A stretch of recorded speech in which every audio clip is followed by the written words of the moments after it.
मैं गाना इस बार जो गाने जा रही हूँ ये आप लोग काफी गाती हैं और हर जगह इस गाने को गाया जाता है। कौन कौन ये गाना गाता है? निमिया के डाढ़ मैया लावेली झूल हवा होके झूले रे झूली ना। दुश्मनी बका कारी माई से ना ना मम्मी से दुश्मनी नहीं ना। ताली बजाइएगा। हमको लगा कोई केस तो नहीं चल रहा है। सब लोग को एंजॉय करना है और हल्का हल्का ताली बजाना है, नहीं तो आप लोग गुस्सा के चल जाइएगा। बार बार ताली बजवा रही है। निमिया के डाढ़ मैया लावेली झूल हवा होके झूले रे झूले। चलिए हाथ ऊपर कीजिए प्रेम से। बड़ी खुशी हो रही थी कि ताली बजाने को नहीं मिलेगा, अभी बजवाएंगे ताली। निमिया के डाढ़ मैया लावेली झूल हवा होके झूले रे झूले। निमिया के डाढ़ मैया लावेली झूल हवा होके झूले रे झूले होके झूले रे झूले। मैया मोर गावेली गीतिया होके झूले रे झूले। मैया मोर गावेली गीतिया होके झूले रे झूले। निमिया के डाढ़ मैया लावेली झूल हवा होके झूले रे झूले। निमिया के डाढ़ मैया लावेली झूल हवा होके झूले रे झूले।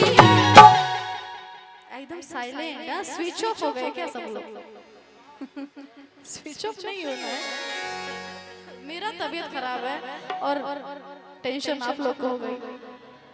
ऐसे हरासमेंट क्यों आ गए मन में?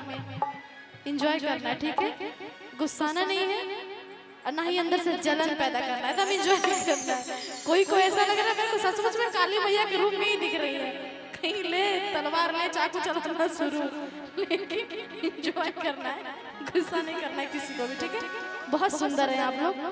माता रानी करे कभी नजर ना लगे किसी भी बुरी शक्ति का। आप लोग बहुत अच्छे, सब लोग यहाँ के बहुत अच्छे हैं जो इतने अच्छे से इस भजन को सुन रहे हैं।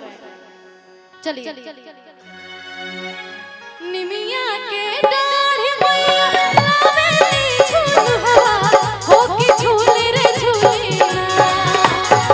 निमिया के डाढ़ मैया लावेली झूल हवा होके झूले रे झूले होके झूले रे झूले।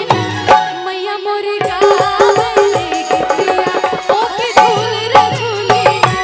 मैया मोर गावेली गीतिया होके झूले रे झूले।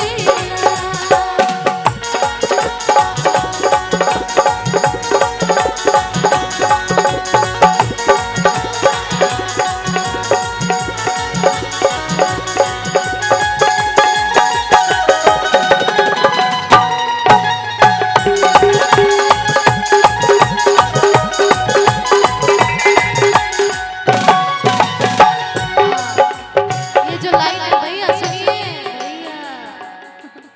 अब तो लग रहा है कि भैया एकदम खुश होकर एकदम बजाइले में लगे।